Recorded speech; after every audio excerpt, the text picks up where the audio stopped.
Hello दोस्तों, स्वागत है आप लोगों का आपके अपने YouTube चैनल मैथ्स की नई दुनिया में। दोस्तों, आज के इस वीडियो में हम लोग बात करेंगे क्लास 10 के VVI और मोस्ट इम्पॉर्टेंट और ऑल ऑब्जेक्टिव क्वेश्चन जो आपको किसी भी बोर्ड से तैयारी कर रहे हैं तो उसके लिए बहुत ही ज़्यादा हेल्पफुल होगा। और हाँ, ये बात भी पूरा 100% सत्य है कि जो भी ऑब्जेक्टिव क्वेश्चन फंसेंगे पूरा ऑब्जेक्टिव क्वेश्चन यहीं से आएंगे। बिल्कुल आपको ध्यान से देखने की ज़रूरत है और एक एक ऑब्जेक्टिव क्वेश्चन का मैं डिस्कशन इस तरीके से आपको करवा दूंगा कि आपको बहुत ही अच्छे तरीकों से याद हो जाएगा। और कोई भी दिक्कत होगा तो आप हमको इस नंबर पे कांटेक्ट कर सकते हैं 70 65 35 43 10। तो चलिए अब ऑब्जेक्टिव क्वेश्चन को देख लेते हैं। पहला क्वेश्चन है, प्रकाश की किरण गमन करती है। तो प्रकाश की किरण जो गमन करती है वो किस रेखा में? सीधी रेखा में गमन करती है, तो ए ऑप्शन सही। अगला क्वेश्चन है, प्रकाश का वेग न्यूनतम, न्यूनतम मतलब कम कहाँ होता है? निर्वात में, जल में, वायु में या कांच में? तो सबसे कम कांच में होता है और सबसे ज्यादा कहाँ होता है? निर्वात में, 3 लाख किलोमीटर पर सेकेंड। अगला क्वेश्चन है, मोटर गाड़ी के चालक के सामने क्या लगा रहता है? तो देखिए, मोटर गाड़ी के चालक के सामने मोटरसाइकिल के छोटा सा एक शीशा लगा होता है बगल में, तो उसको क्या कहते हैं? वो उत्तल दर्पण होता है। इसलिए उत्तल दर्पण होता है ताकि दूर की वस्तुओं का प्रतिबिंब बहुत ही आसानी तरीकों से बना सके। अगला बात है, मोटर कार के हेडलाइट, हेडलाइट मतलब जो वहां से बल्ब जलता है ना, उसमें किसका प्रयोग होता है? तो वहां होता है अवतल दर्पण का। क्यों? क्योंकि वहां से जो प्रकाश निकलेगा वो पूरा फैलेगा, इसलिए अवतल दर्पण। अगला क्वेश्चन है, समतल दर्पण द्वारा बना प्रतिबिंब होता है। समतल दर्पण जिसमें आप अपना मुंह देखते हैं, आईना, उसका प्रतिबिंब जो बनता है वो काल्पनिक बनता है। क्या बनता है? काल्पनिक बनता है। अगला क्वेश्चन है, लेंस की क्षमता का एसआई मात्रक, लेंस की क्षमता का एसआई मात्रक। तो देखिए, लेंस का इसको पावर भी आप कह सकते हैं, उसका एसआई मात्रक जो होता है डायऑप्टर होता है। क्या होता है? डायऑप्टर। अगला क्वेश्चन देखिए, 7 नंबर में क्वेश्चन क्या कहता है कि प्रकाश की किरणों का पथ दर्शाने वाले चित्र को कहा जाता है। तो देखिए, प्रकाश की किरणों का पथ मतलब रास्ता दिखाने वाले चित्र को क्या कहते हैं? तो उसको कहते हैं किरण आरेख। ठीक है, यहाँ ऑप्शन भी दिया गया है, हम डायरेक्ट आपको आंसर बता रहे हैं।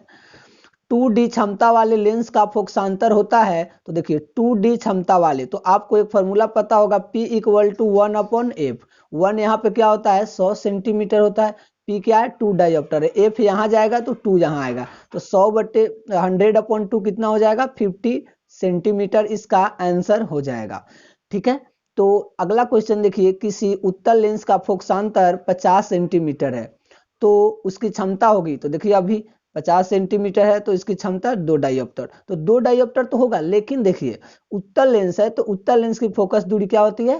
पॉजिटिव, इसलिए +2D होगा। कोई भी दिक्कत होगा आप डायरेक्ट इस नंबर पे हमको मैसेज कर सकते हैं, सिर्फ व्हाट्सएप मैसेज, कॉल तो नहीं लगेगा आपको, ध्यान रखिएगा। आगे अगला क्वेश्चन है कि प्रकाश की किरणें के समूह को क्या कहा जाता है? तो देखिए, जब प्रकाश की किरण एक साथ निकलती है या समूह जो होता है ना, समूह मतलब होता है ग्रुप, बहुत सारा, उसको बोलते हैं किरण पुंज। अगला क्वेश्चन है, उत्तल लेंस की क्षमता होती है।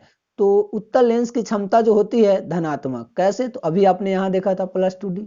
ठीक है, और अवतल लेंस, तो उत्तल लेंस का धनात्मक है तो अवतल लेंस का ऋणात्मक, यानी कि ये ऑप्शन बिल्कुल सही जवाब दोस्तों, पक्का आएगा, 100% आएगा।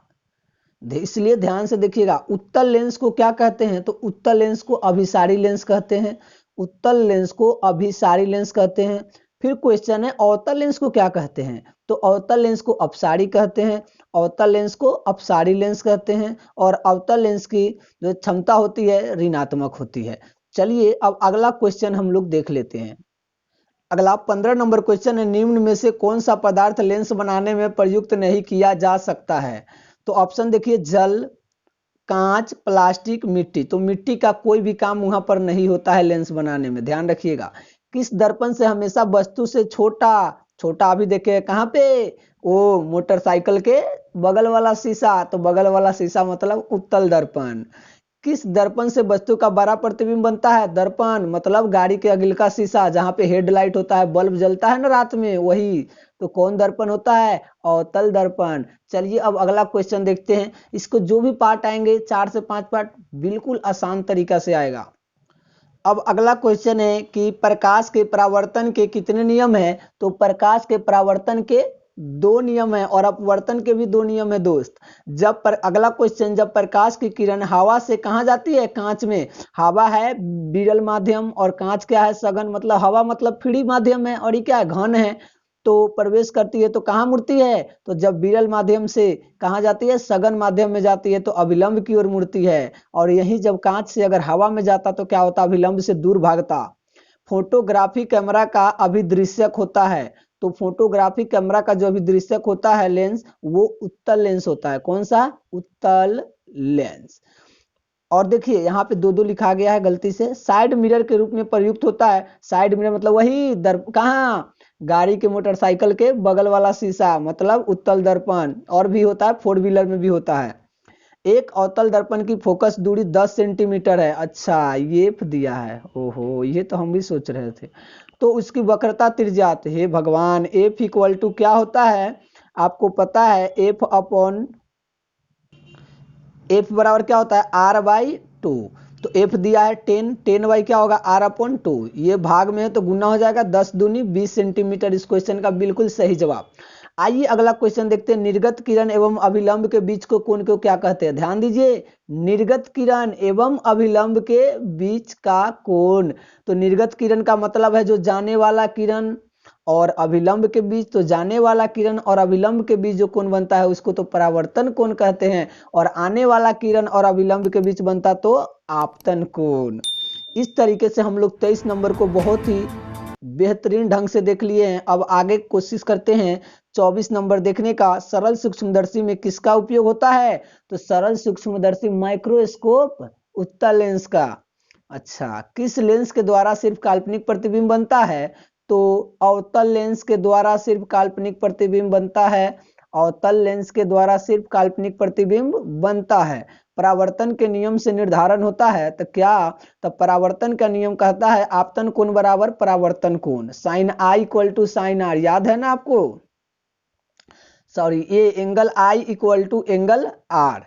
अगला है काल्पनिक प्रतिबिंब होता है, तो काल्पनिक प्रतिबिंब क्या होता है, सीधा। क्या होता है, सीधा। काल्पनिक प्रतिबिंब सीधा होता है। आपको ऐसे ही करके याद कर जाना है, बार बार देख लेना है, ताकि आपको एग्जाम में एक भी क्वेश्चन नहीं छूटेगा। हर एक सब्जेक्ट का मैं लाऊंगा दोस्तों। 28 नंबर है, लेंस में फोकस की संख्या कैगो होती है, तो लेंस में फोकस की संख्या दोगो, कैगो, दोगो, F1 और F2। सर्च लाइट का परावर्तक सतह होता है, तो सर्च लाइट का जो परावर्तक सतह होता है वो क्या होता है, अवतल। क्या होता है, अवतल, मतलब धंसा हुआ, बिल्कुल। दाढ़ी बनाने में कौन सा दर्पण प्रयुक्त होता है, तो दाढ़ी बनाने में अवतल दर्पण। लेकिन यहाँ तो लोग कुछ रख देते हैं, लेकिन अवतल दर्पण क्या होता है, ज्यादा बेस्ट, यानी कि सबसे अच्छा होता है। ठीक है दोस्तों, तो 30 नंबर तक हुआ। अब देख रहे हैं आपको आएगा मानव नेत्र एवं रंग बिरंगी संसार। बिल्कुल वहीं से लिया गया है जहां से आप सोच रहे हैं, एनसीईआरटी का सिलेबस फॉलो किया गया है और आपको एक भी ऑब्जेक्टिव क्वेश्चन इसमें नहीं छूटेगा। फिर से एक बात बता दें, कोनो दिक्कत होगा तो यही नंबर पे डायरेक्ट मैसेज कीजिए, व्हाट्सअप मैसेज, मैं आपको तुरंत जवाब दूंगा, कुछ भी चाहिए इससे रिलेटेड। और ये नहीं कि हम 10वीं क्लास पास हो गए तो वीडियो को नहीं देखेंगे, अब हमारे काम का नहीं आएगा। आएगा, आएगा बउआ, सुनो कहाँ आएगा। जब आप आईटीआई, पॉलिटेक्निक या किसी सरकारी एग्जाम की तैयारी कर रहे होंगे, जो 10th लेवल पर होंगे, वहां पर तो 110% पूछा जाता है। और 10 क्लास के लिए जब वहां 110 कह दिए तो आप यहाँ समझ जाइए क्या परसेंट होगा, समझ जाइए। अगर कोनो गणितों में कोनो दिक्कत है तो आप आइए हमारे यहाँ, मतलब कि इस चैनल पे, या कोई दिक्कत है तो मैसेज कीजिए इस नंबर पे, हर एक प्रॉब्लम का सॉल्यूशन देता हूं दोस्तों। तो आपसे मिलते हैं अब अगले का वीडियो में, तब तक के लिए आप लोगों